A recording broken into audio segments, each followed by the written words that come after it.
Magandang hapon sa lahat. Tayo nagbabalik ulit dito sa ating munting channel. Ayan, para mag-discuss ng another coins. Kung magkano na ang kanyang presyo sa ating mga all-day selling. Ang pag-uusapan po natin ngayon ay pera po ng United States of America. Ayan. Large type po ito, 1878. Ayan. $1 po. Ayan, ang ating pag-uusapan.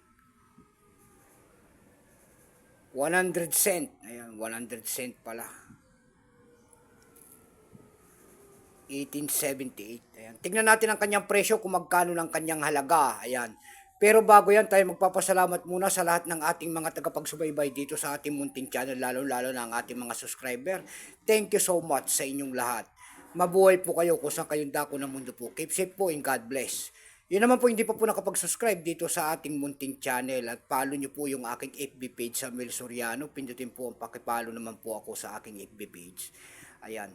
Dito naman po sa ating munting channel, ayan, anyayaan ko lang sana kayo baka gusto nyo ng ganito mga topic po about coins. Baka pwede naman pakisuyo, pakipindot sana ang ating subscribe button, like and share para ma-update ko naman kayo sa mga latest ko pang gagawin mga video po. Ito po ang ating pag-uusapang barya ngayon. Ayan, pera po ng United States of America. Pero bago natin makita ang kanyang presyo, kilalanin mo muna natin siya. Issue po nito ay United States. Ayan. Type nito standard circulation coins. Ayan. Years 1878 hanggang 1879. Value nito, ayan. 100 cent. Ayan. May bigat lamang itong 4.25 grams, may habang 38 mm. May kapal po naman itong 2.3 mm. Hugis po bilog, orientation ay coin alignment. Number NDAS 189184. Ayan.